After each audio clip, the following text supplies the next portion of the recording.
Thanks for putting your hand up for my post, which is the red flags that most people do not notice in the beginning of a new relationship.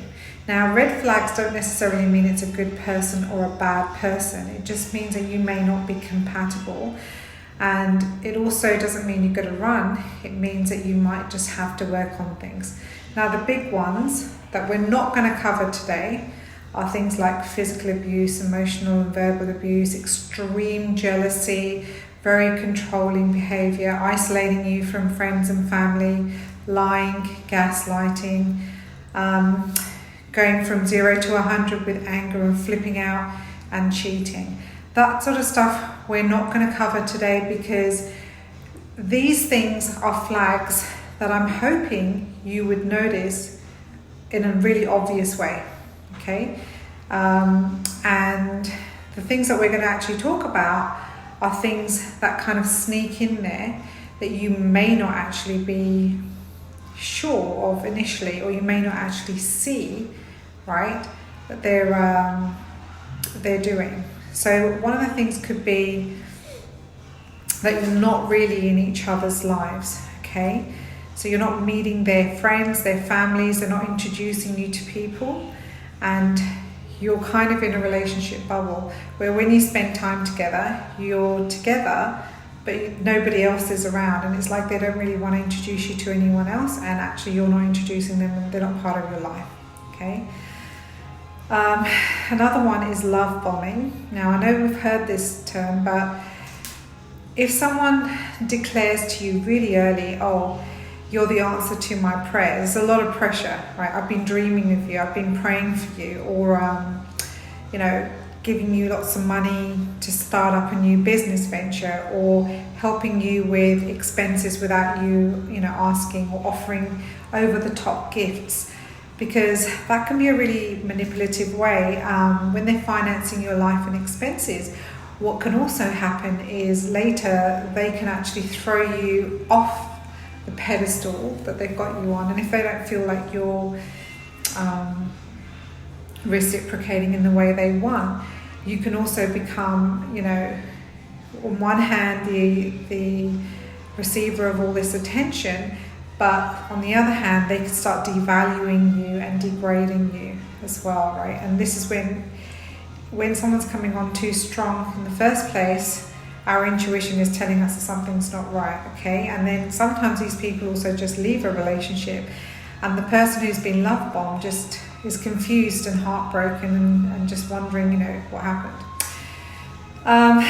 Second, a really big one is when you don't know where you actually stand with them in a relationship, but you're too afraid to ask because you're getting mixed messages and you're anxious or feeling insecure that they're going to leave, right? And this leads to mismatched expectations. And if you can't have a conversation around, where your relationship boundaries are, that's a really unhealthy flag, okay? If you're worried that a person's going to leave you, that's another red flag. People who are non-committal, that don't want to make a plan, they're avoidant, okay? For example, a man might move in with a woman because he thinks it's convenient, but she thinks they're on a path to marriage. Like, healthy relationships are built on trust and commitment, and they talk about boundaries. People, don't keep each other on pedestals, but they treat each other with care and respect. The main thing to do is to have those conversations, and it's a flag if you can't have them, okay? And it's a flag if you have to reduce yourself to fit into what you think they want. The next one is when your relationship is in a bubble, or you're, secret. Now, we talked about this just before. If somebody is not willing to introduce you or spend time with other people, it also means sometimes that they want you to themselves, okay? And sometimes you're with, your friends or family, and you just can't wait to get back to your partner. Now, it's good to enjoy each other, but, it's a bit of a flag. The next thing is, when you're afraid of doing things without them, or if they're out without you, you're starting to feel insecure or anxious. Now, I think we've all maybe had a bit of this kind of experience where you're you know, like I said before, you're wanting to get home and wanting to be with that partner or continuously see that person. But the issue is when you've come out of your value system and into theirs, right, and you think your sense of self is gone, if the relationship breaks up, unfortunately, you're very lost and you have a bit of an identity crisis, and that's where people can feel really disorientated. The next thing I wanted to talk about is when people don't bring up small things that bother them, and they wait until it's like a mountain of stuff and then they explode like a volcano, all right? Oh, I'll let this one go, it's small, I don't want to seem petty, I'll let it go, until there's a point where it just explodes and the other one sees it as a threat or a criticism, and that's very unhealthy. The next one is if you're having the same fights again and again, breaking up, getting back together, breaking up, getting back together, and never really having a conversation on what happened. So there's times when somebody's been cheated on, but the person's come back and the partner has not spoken about it. This happens really often, okay? There's, you know, these little adwars like, if you let someone free and they come back, it was yours. Yeah, maybe, but have a word with them about what actually happened. When you're really overwhelmed and emotionally flooded, you can find that you know, people may threaten to break up, and what it looks like is somebody saying, I just don't want to do this, or they can just say, look, I don't think we should be together, but their intention is not that. They're just emotionally flooded and they need to have space to process their emotions, because saying that is extremely damaging and it destroys any kind of trust or commitment that you can have in a secure relationship.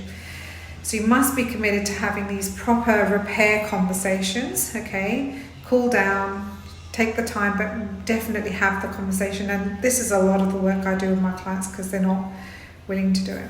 The next one I find is actually extremely interesting because I've actually also been in this situation with somebody who is emotionally unavailable. Okay, they only see you when it's convenient for them. They take a long time to respond to text messages or calls. They only contact you when you want something. They don't really put any effort into your relationship. It feels like you're always the one making the effort. They have difficulty talking about their feelings, and they may even say, I don't want a relationship, or I don't want a relationship with you.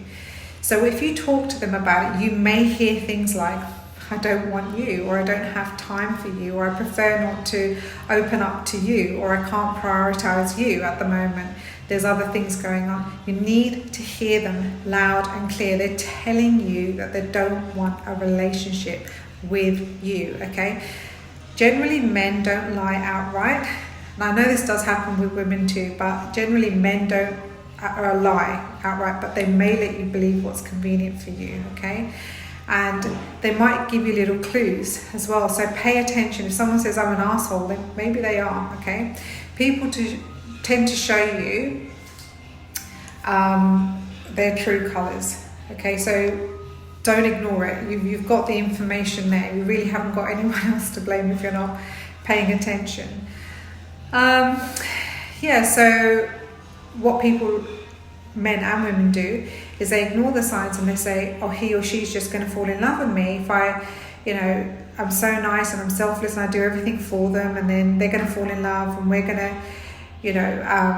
live happily ever after. That's rarely the case.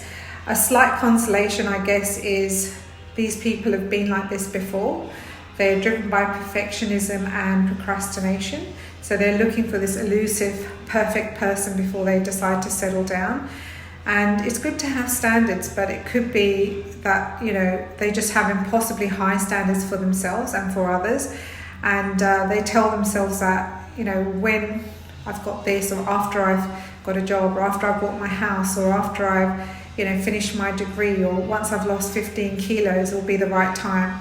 And look, again, it's sensible to be, prioritizing things in life, but remember that if someone's got in a relationship with you and they have certain expectations, that you need to also have a really honest conversation and not stay in that relationship or with them, okay? Unfortunately, this is the type of personality that is unlikely to create the outcome that they eventually desire, and years on you'll still see that they're single and they're still looking for that elusive perfect person and waiting to become the perfect person. So those are the flags that I guess we don't always see. All right, now if you're in a relationship with someone who's showing you these flags in the beginning, and if you do end up marrying them, nothing changes. In fact, it might actually even get worse. So be careful and pay attention. Okay, take care.